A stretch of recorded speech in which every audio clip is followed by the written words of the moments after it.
Bueno, tengo el gusto de presentar a la doctora Bárbara Cifra, quien es especialista en medicina del deporte, trabaja en el Sick Children de Toronto, Canadá, y bueno, le vamos a preguntar sobre rehabilitación cardiovascular, que es su punto más de interés y el nuestro, el cual personalmente yo creo que sí podemos hacer en casi todos los chicos rehabilitación cardiovascular, nuestro trabajo está completo.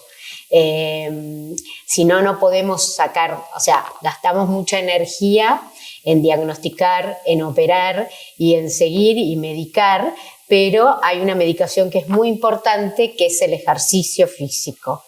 Entonces, ¿cuál es la importancia que dan ustedes y cómo se enfrentan a la dificultad de la adherencia en estos pacientes?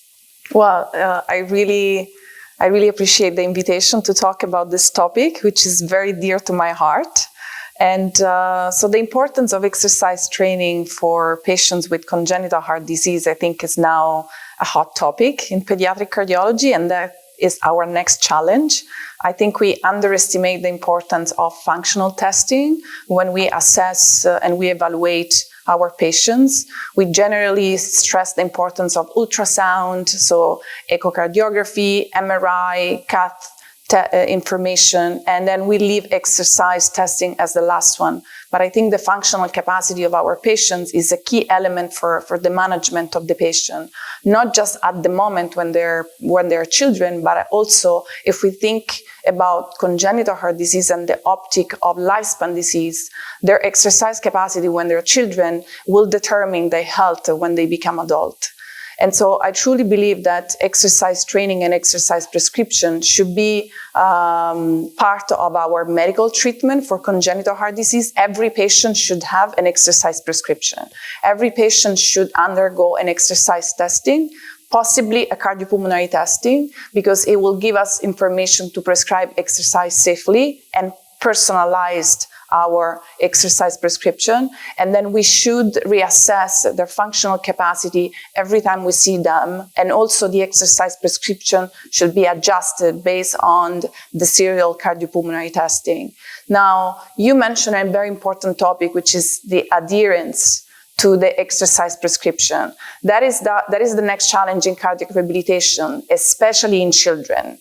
Because unless we can train them at the hospital, we need to establish a very strong relationship with the family and the patients in order for them to stay motivated.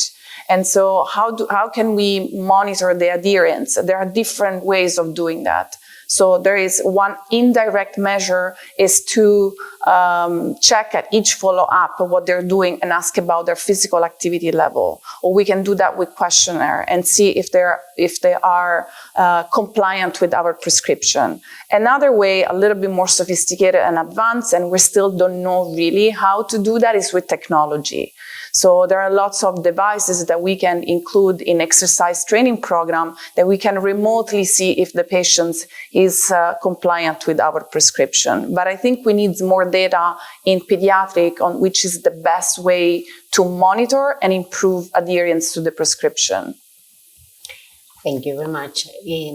Yo pienso también que para poder tener una mejor adherencia es muy bueno monitorearlos con distintos pruebas de consumo de oxígeno cada tanto tiempo para que ellos puedan ver su mejoría en forma objetiva. Uh-huh. Y eso quizás nos da una mejor adherencia. Nosotros hemos tenido chicos que no se animaban a salir solos a la calle, uh-huh, que no se animaban a tomar un colectivo. Y después de la rehabilitación pudieron no solamente hacer más ejercicio, sentirse mejor, sino tener una vida más normal. O sea, aumenta mucho la calidad de vida.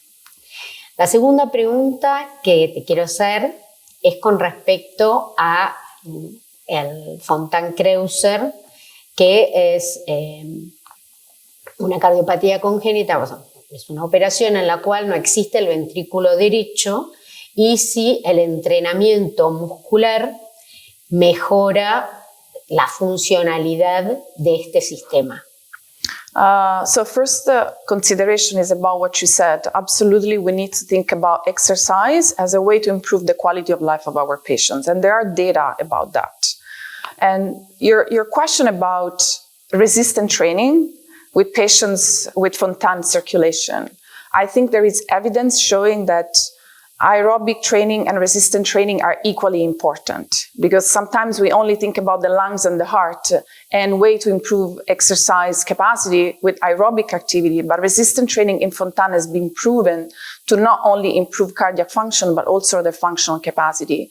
And the mechanism related to this effect is related to the muscle pump, what we call the muscle pump, especially the lower part of the body. It's very important to train legs with resistant training, with the right load, and with the right times per week.